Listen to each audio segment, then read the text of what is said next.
صدیوں سال پرانی کہانی ہے۔ کسی ملک میں شہر سے دور ایک پرانی بستی میں 3 گہرے دوست احمد، شاہد اور قاسم رہتے تھے۔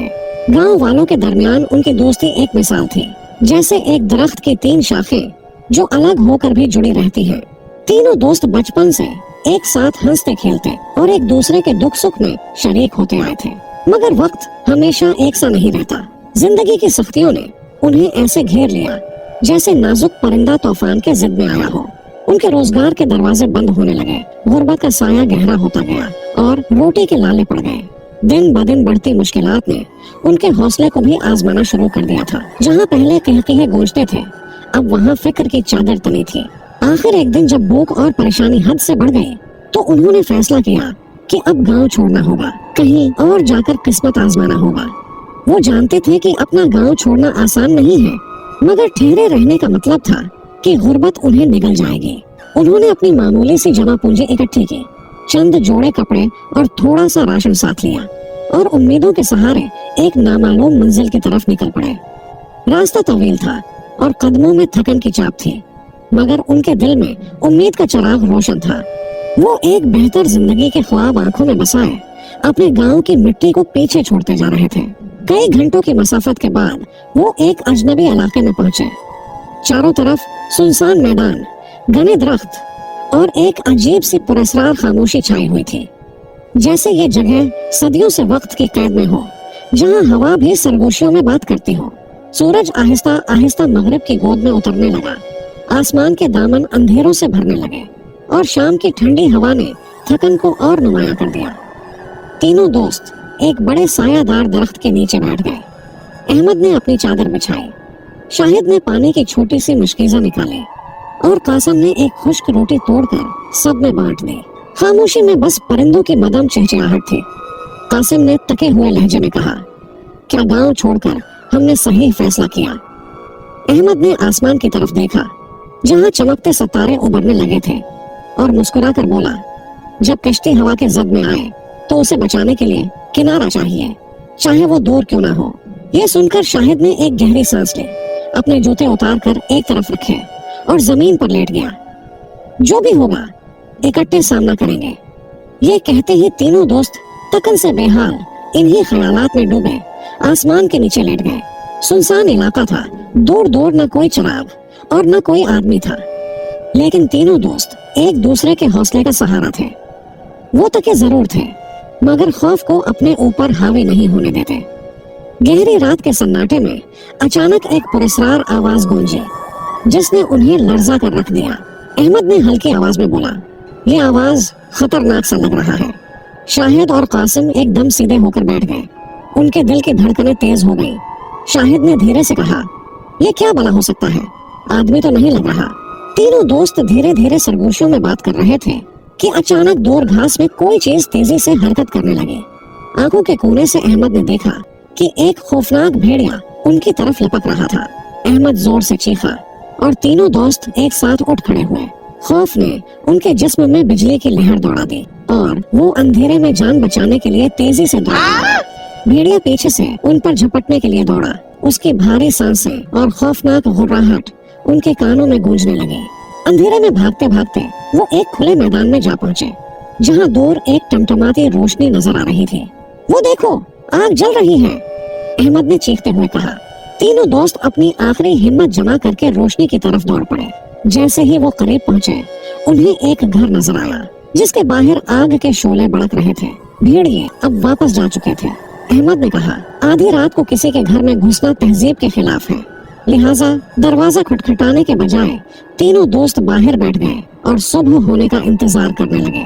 صبح کی روشنی جیسے ہی پھیلنے لگی، دور سے اذانوں کی آوازیں گونجنے لگی، اندھیرے کی وحشت کم ہونے لگی، پرندے چہچہا کر نئے دن کی آمد کا اعلان کرنے لگے۔ تینوں دوست ابھی تک آگ کے قریب ہی بیٹھے تھے۔ تکن اور خوف نے انہیں بے حال کر دیا تھا۔ ان کے جسموں پر ابھی تک خوف کا سایہ تھا، لیکن اندھیرے کے ڈر سے آزادی ملی۔ اسی لمحے گھر کا دروازہ چڑچڑاتے ہوئے کھلا۔ ایک بوڑھی عورت جو سفید چادر میں لپٹی ہوئی تھی، ہاتھ میں پانی کا برتن لیے باہر نکلی۔ وہ مٹی کے فرش پر کھڑی ہو کر نماز پڑھنے لگی۔ اس کی زبان پر دعائیں جاری تھیں اور اس کے چہرے پر عجب سکون تھا۔ नमाज से फारिग होकर जैसे ही उसकी नजर तीनों नौजवानों पर पड़ी, वो हैरत में मुब्तला हो गई। कुछ लम्हे तक वो उन्हें गौर से देखती रही, फिर नरमी से बोली, बेटा तुम कौन हो और यहाँ क्यों बैठे हो? बूढ़ी औरत ने उनकी हालत देखी और फिर शफकत भरी मुस्कुराहट के साथ कहा, बेटा बाहर क्यों बैठे हो? अंदर चलो, मेरे घर में आराम करो, शायद तुम थके हुए हो और भूखे भी। बूढ़ी औरत ने तीनों दोस्तों की खूब मेहमान नवाजी की और जब उन्हें मालूम हुआ कि वो मजदूरी के लिए आए हैं तो शफकत से बोली, बेटा मेरी 5 गायें जंगल में खो गई हैं, अगर तुम उन्हें ढूंढ कर वापस ले आओ तो मैं तुम्हें अच्छा इनाम दूंगी। अहमद ने हिम्मत से कहा, माँ जी हम पूरी कोशिश करेंगे कि तुम्हारी गायें ढूंढ कर लाएं। बूढ़ी औरत ने खुश होकर उनके सरों पर हाथ रखा और दुआएं देने लगे। तीनों दोस्तों ने नाश्ता किया और जंगल की तरफ रवाना हो गए। जंगल में खतरनाक जानवर भी थे, मगर तीनों दोस्तों के पास कोई और रास्ता नहीं था। वो पैसों के लिए कुछ भी करने को तैयार थे। दिन भर भटकते, दरख्तों और झाड़ियों में झांकते। आखिरकार शाम होते ही वो बूढ़ी औरत की खोई हुई 5 गायें तलाश करने में कामयाब हो गए। गायें वापस लाते ही बूढ़ी औरत की खुशी का कोई ठिकाना न रहा। उसकी आंखों में तशक्कुर के आंसू आ गए। वो मोहब्बत भरे लहजे में बोली, बेटा अभी शाम हो चुकी है, जंगल के जानवर किसी वक्त भी हमला कर सकते हैं। बेहतर होगा कि रात यहीं गुजारो और सुबह होते ही अपना इनाम लेकर जहाँ जाना चाहते हो चले जाना। तीनों दोस्तों ने एक दूसरे की तरफ देखा। थकन और भूख से नढाल थे, लिहाजा उन्होंने रुकने का फैसला कर लिया। सुबह होते ही तीनों दोस्तों ने सामान समेट कर जाने का फैसला किया, लेकिन अहमद के दिल में एक सवाल मचल रहा था। वो बूढ़ी औरत की तरफ देखकर बोला, माँ जी आपका कोई रिश्तेदार नहीं, इस सुनसान जंगल में आप कैसे जिंदगी गुजारती हैं? बूढ़ी औरत मुस्कुराकर बोली, बेटा मेरे 2 बेटे और 1 बेटी है जो शहर में ब्याह चुकी है। मेरे बेटे बहन की खबर लेने शहर गए हैं, बस उनकी वापसी का इंतजार है। फिर बूढ़ी औरत अंदर गई और एक थैली लेकर आई, जिसे अहमद के हाथ में थमाते हुए बोले, बेटा ये तुम तीनों के लिए इनाम है, इसमें तुम्हारी सोच से ज्यादा दौलत है। हर गाय के बदले सोने की शर्फियां हैं, उसे अपने दरमियान तकसीम कर लेना। अहमद ने थैली खोली तो हैरान रह गया, मगर फौरन अदब से बोला, माँ जी हमें पैसों की जरूरत तो है, लेकिन हम आपकी जरूरत से फायदा नहीं उठा सकते, ये आप रख लें। वैसे भी हम मजदूरी करने आए हैं, कहीं और जाकर कमा लेंगे। मगर बूढ़ी औरत ने उनकी सच्चाई और मेहनत देखकर जिद की और अशर्फियां उन्हें दे दी। तीनों दोस्त दुआएं लेकर वहां से रवाना हो गए, लेकिन अब मजदूरी के लिए नहीं, बल्कि अपने गांव वापस जाने का फैसला किया, क्योंकि जितने पैसे उन्होंने साल में कमाने थे वो उन्हें इनाम में मिल गए। तीनों दोस्त खुशी खुशी घर की तरफ रवाना हुए। हर एक के चेहरे पर मुस्कुराहट थी, लेकिन अब मामला बदल चुका था। अशर्फियों की चमक ने उनके दिलों में एक नया एहसास जगा दिया था। पहले जहां खाली हाथ होने के बावजूद वो एक दूसरे के लिए कुर्बान होने को तैयार रहते, अब वहां उनके दिलों में लालच की चिंगारी भड़कने लगी। गांव जाते हुए रास्ते में शदीद भूख ने तीनों दोस्तों को बेचैन कर दिया। तीनों ने मशवरा किया और कासिम को खाने का सामान लेने के लिए करीबी बाजार भेज दिया गया। अहमद और शाहिद दरख्त के नीचे बैठकर उसका इंतजार करने लगे, मगर उनके दिलों में भी लालच सर उठा रहा था। सारी उम्र की दोस्ती और मोहब्बत को भूलते हुए दोनों ने एक दूसरे की तरफ देखा और आहिस्ता से सरगोशी की, अगर कासिम वापस न आए तो सारी दौलत हमारी हो सकती है। चंद लम्हों की खामोशी के बाद दोनों ने फैसला कर लिया कि जैसे ही कासिम वापस आए वो उसे खत्म कर देंगे, ताकि अशरफियों पर उनका कब्जा हो जाए। उधर कासिम बाजार की तरफ बढ़ रहा था, मगर उसके जहन में भी शैतान अपनी चाल चला रहा था। उसने सोचा, अगर मैं खाने में जहर मिला दूं तो दोनों दोस्त मर जाएंगे और सारी दौलत सिर्फ मेरी हो जाएगी। ये ख्याल आते ही उसके लबों पर एक शैतानी मुस्कुराहट फैल गई और उसने जहर खरीद लिया और अपने मंसूबे को अमली जमा पहनाने के लिए खाने में मिलाने का फैसला कर लिया। कासिम बाजार से जहर खरीद चुका था और खाने में मिलाने का मंसूबा बना रहा था, जबकि दूसरी तरफ अहमद और शाहिद भी साजिशें कर रहे थे। दोनों की आंखों में हिरस का अंधेरा था और उन्होंने फैसला कर लिया था कि जैसे ही कासिम खाने के साथ वापस आए वो उसे कत्ल कर देंगे और दौलत आपस में बांट लेंगे। मगर लालच के साथ साथ उनके दिलों में दोस्ती की मोहब्बत भी भड़क रही थी। अहमद और शाहिद अपनी साजिश को आखिरी शक्ल दे चुके थे और बेसब्री से कासिम का इंतजार कर रहे थे। उनके दिलों में बेरहमी और लालच की आग भड़क रही थी। दूसरी तरफ कासिम ने बाजार पहुंचकर जहर खरीद लिया और खाने में मिलाने का इरादा कर चुका था, लेकिन अचानक उसके दिल में पछतावे का एहसास जागा। उसने खुद से कहा, ये दौलत हमारे लिए आजमाइश है। अगर मैंने अपने दोस्तों के साथ गद्दारी की तो मैं भी किसी न किसी सजा से नहीं बच सकूंगा। यही सोचकर उसने जहर फेंक दिया और साफ नीयत के साथ खाने का सामान लेकर वापस रवाना हो गया। इधर अहमद और शाहिद को भी अपनी गलती का एहसास होने लगा। वो सोचने लगे कि दोस्ती जैसी नियामत को दौलत की खातिर कुर्बान करना कितनी बड़ी नादानी होगी। वो खुद को बेहद बुरा महसूस कर रहे थे और उनके दिलों में पछतावा था। आखिरकार उन्होंने फैसला किया कि वो कासिम को नुकसान नहीं पहुंचाएंगे और अपनी साजिश को खत्म कर देंगे। कुछ साथ बाद कासिम खाना लेकर आया और तीनों दोस्तों ने खुशी खुशी खाना खाया। किसी ने भी एक दूसरे के ख्यालात का इजहार नहीं किया, क्योंकि वो सब चाहते थे कि दोस्ती में किसी किस्म की टेस न आए। अहमद और शाहिद सोच रहे थे कि शायद कासिम बुरा मान जाए, जबकि कासिम के दिल में भी यही खौफ था कि कहीं अहमद और शाहिद उससे नाराज न हो जाए। सबके दिलों में खामोश मोहब्बत और एतमाद था, मगर कोई भी उसकी बात जबान पर नहीं लाना चाहता था। खाना खाने के बाद तीनों दोस्त गांव की तरफ रवाना हो गए। ये सफर एक नई जिंदगी के आगाज की तरह था, जहां वो दोबारा अपने ताल्लुकात को बेहतर बनाने की कोशिश कर रहे थे। हर एक के दिल में पहले से मोहब्बत ज्यादा थी और अपने बुरे हथकंडों पर दिल ही दिल में लानत बेच रहे थे। सूरज गुरूब हो चुका था और रात का अंधेरा हर तरफ फैलने लगा था। तीनों दोस्तों ने रुककर मशवरा किया कि आगे का सफर जारी रखना खतरनाक हो सकता है। अहमद ने एक पहाड़ की तरफ इशारा करते हुए कहा, वहाँ एक गार नजर आ रही है जो कि बहुत महफूज है जानवरों और डाकुओं से। क्यों न रात वहीं गुजार लें। शाहिद और कासिम ने बात को मानते हुए तीनों दोस्त एहतियात से गार की तरफ बढ़ने लगे। रात की ठंडी हवा उनके जिस्म में सिरायत कर रही थी और दूर दराज जंगलों और पहाड़ियों से भेड़ियों के चिल्लाने की आवाजें गूंज रही थी, जो फिजा को मजीद खौफनाक बना रही थी। जैसे ही वो गार के करीब पहुंचे, अंदर का गहरा अंधेरा उनके कदम रोकने लगा। कासिम ने दबे लफ्जों में कहा, ये जगह ठीक तो है ना?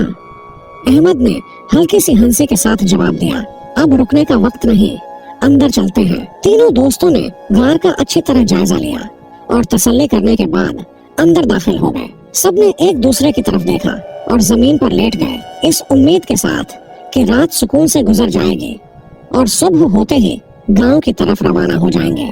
थकन की वजह से तीनों दोस्त फौरन गहरी नींद सो गए, मगर आधी रात को मौसम ने अचानक करवट ली। तेज हवाएं चलने लगे और यकायक मूसलाधार बारिश शुरू हो गई।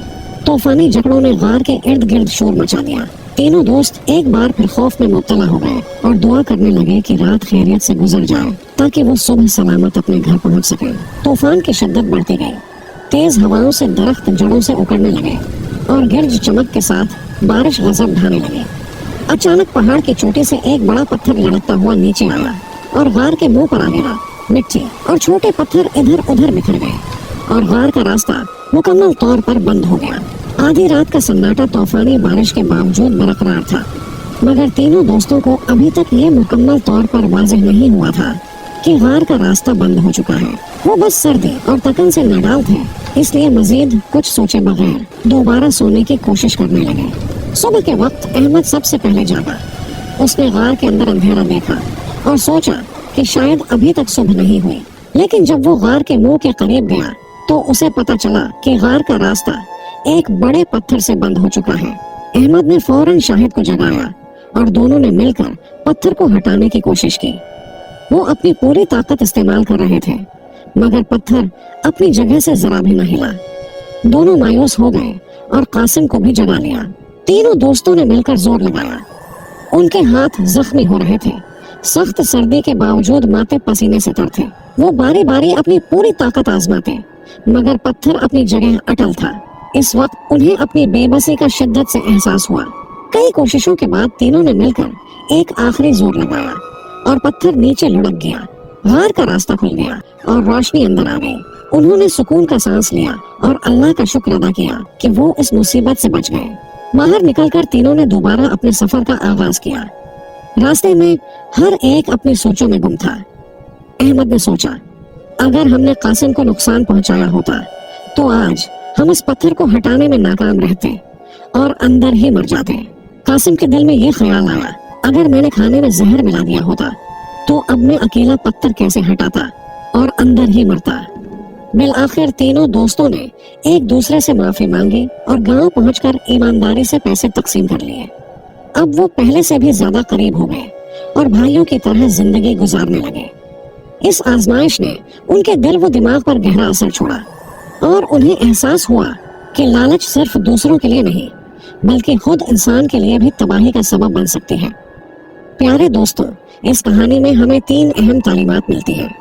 پہلا سبق یہ ہے کہ حلال رزق کی طلب انسان کے لیے بہترین دروازے کھولتی ہے۔ دوسرا، لالچ انسان کی دنیا کی تباہی کا سبب بنتی ہے اور آخرت میں بھی اس کے بارے میں جواب دہ ہوگا۔ تیسرا، اگر لالچ یا کوئی اور گناہ ترک کر دیا جائے تو اس کا بدلہ دنیا اور آخرت دونوں میں ملتا ہے۔ لہٰذا مال و دولت عارضی چیزیں ہیں لیکن رشتہ انتہائی قیمتی ہے۔ اپنے رشتہ داریوں کا احترام کرو، چاہے وہ دوستی ہو یا خونی رشتہ، اس سے دنیا اور آخرت میں فائدہ اور عظیم ثواب ملتا ہے۔ مجھے امید ہے آپ نے اس کہانی سے بہت کچھ سیکھا ہوگا۔ اگر آپ کو یہ سبق آموز کہانی پسند آئی ہو اور آپ کو مزید پرانی اور نصیحت آمیز کہانیاں سننا پسند ہے تو ہمارے اور آپ کے چینل پرانے قصے کو لازمی سبسکرائب کریں، ویڈیو کو لائک کریں اور اپنے دوستوں کے ساتھ ضرور شیئر کریں۔ اس واقعے کے بارے میں اپنی قیمتی رائے کامنٹس میں ضرور لکھیں۔ آپ کی رائے ہمارے لیے بہت اہم ہے۔